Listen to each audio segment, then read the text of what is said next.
সর্বশেষ জান্নাতে প্রবেশকারী বান্দার ঘটনা।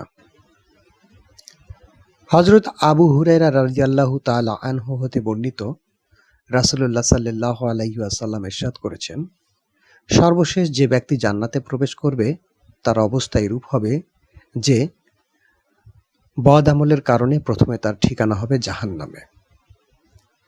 যদিও সে মুমিন হোক না কেন, কারণ মুমিন বান্দাকেও তার বদ আমলের কারণে শাস্তি ভোগ করতে হবে।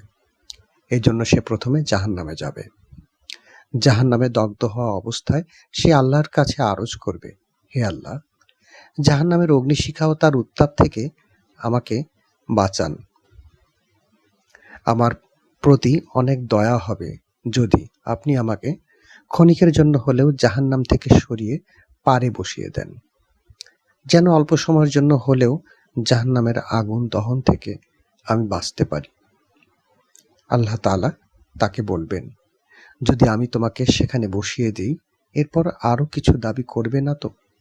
লোকটি বলবে, হে আল্লাহ, আমি ওয়াদা করছি, শুধু একবার আমাকে বের করে সেখানে বসিয়ে দিন। এরপর আমি আপনার কাছে আর কোনো কিছু দাবি করব না। আল্লাহ তাআলা তাকে বলবেন, আচ্ছা ঠিক আছে, তোমার কথা মেনে নিচ্ছি। তারপর ওই ব্যক্তিকে জাহান্নাম থেকে বের করে জাহান্নামের পাড়ে বসিয়ে দেয়া হবে। জাহান্নামের পাড়ে কিছুক্ষণ বসে থাকার পর তার চিন্তা শক্তিতে আরো কিছু পাওয়ার আশা সৃষ্টি হবে।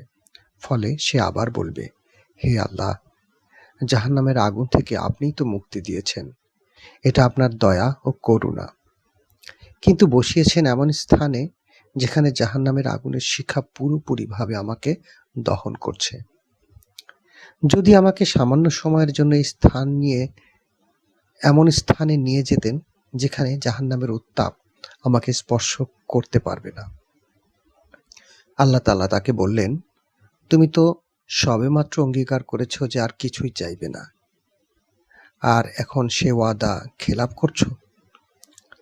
বান্দা বলবে, হে আল্লাহ, বেশি নয়, আমাকে এখান থেকে একটু দূরে নিয়ে যান, এরপর আর কিছুই বলবো না এবং কিছু চাইবও না। সুতরাং আল্লাহ তাআলা তার আবেদন কবুল করে তাকে সামান্য দূরে সরিয়ে দেবেন, যেখান থেকে জান্নাতের হৃদয়কাড়া মনোমুগ্ধকর দৃশ্যাবলী সে অবলোকন করবে। কিছুক্ষণ পরে সে বলবে, হে আল্লাহ, আপনি আপনার দয়া ও অনুগ্রহের দ্বারা আমাকে জাহান্নামের আগুন থেকে মুক্তি দিয়েছেন এবং এমন স্থানে বসিয়েছেন যেখান থেকে জান্নাতের দৃশ্যাবলী স্পষ্ট দেখা যায়। আপনি আমাকে আরেকটু অনুমতি দেন, যেন জান্নাতের দরজার কাছাকাছি যেতে পারি এবং একটু জান্নাত দেখতে পারি। আল্লাহ তাআলা বলবেন, হে বান্দা, তুমি আবারও ওয়াদার খেলাফ করছো। লোকটি বলবে, হে আল্লাহ, যখন আপনি আপনার অনুগ্রহে আমাকে এ পর্যন্ত নিয়ে এসেছেন, এখন জান্নাতটাও এক নজর দেখতে দিন। আল্লাহ তাআলা বলবেন, তোমাকে এক নজর দেখতে দিলে তো বলবে, আমাকে একটু ভেতরে যাওয়ার অনুমতি দিন। লোকটি বলবে, হে আল্লাহ, শুধু এক ঝলক দেখতে দিন, এরপর আর কিছুই চাইব না। তারপর আল্লাহ তাআলা তাকে এক নজর জান্নাত দেখার সুযোগ দেবেন, কিন্তু জান্নাতকে এক ঝলক দেখার সঙ্গে সঙ্গে সে বলে উঠবে, হে আল্লাহ, আপনি তো পরম দয়ালু ও অনুগ্রহকারী। আপনি যখন আমাকে এত দয়া করেছেন, এবার আরেকটু দয়া করুন, মেহেরবানি করে এর ভেতরে প্রবেশ করিয়ে দিন।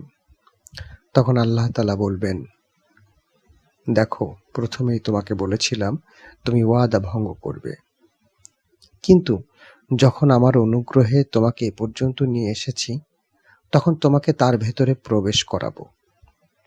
সেখানেও তোমাকে পুরো পৃথিবীর সমান এলাকা দান করব। লোকটি বলবে, হে আল্লাহ, আপনি তো দয়ার সাগর, আপনি কি আমার সঙ্গে ঠাট্টা করছেন? সে আরো বলবে, জান্নাতে এত বড় স্থান কোথায়? আর আমার মতো নগণ্য গোলাম এত বিশাল জান্নাতের অধিকারী হব কেমন করে? আল্লাহ তাআলা বলবেন, আমি কারোর সঙ্গে ঠাট্টা করি না। বাস্তবেই আমি তোমাকে এমন জান্নাত দান করলাম। হাদিস শরীফে এসেছে, রাসূলুল্লাহ সাল্লাল্লাহু আলাইহি ওয়াসাল্লাম এই হাদিসটি বলার সময় হেসেছিলেন। এরপর যেসব সাহাবী হাদিসটি শুনেছেন তারাও তাদের শাগরেদদের কাছে এই হাদিসটির বর্ণনার সময় হেসে বর্ণনা করতেন। তারপর তারাও তাদের ছাত্রদের কাছে বর্ণনা করার সময় হাদিসটি বর্ণনা করেছেন এবং হেসেছেন। এমনিভাবে রাসূলুল্লাহ সাল্লাল্লাহু আলাইহি ওয়াসাল্লামের যুগ থেকে আজ পর্যন্ত মুহাদ্দিসগণ যখনই হাদিসটি বর্ণনা করেন তখনই হাসেন, আর যারা শোনেন তারাও হাসেন। এই কারণে এ হাদিসটিকে হাদিসে মুসালসাল বিজ্জিহক বলা হয়, অর্থাৎ হাসিসহ ধারাবাহিক বর্ণিত হাদিস।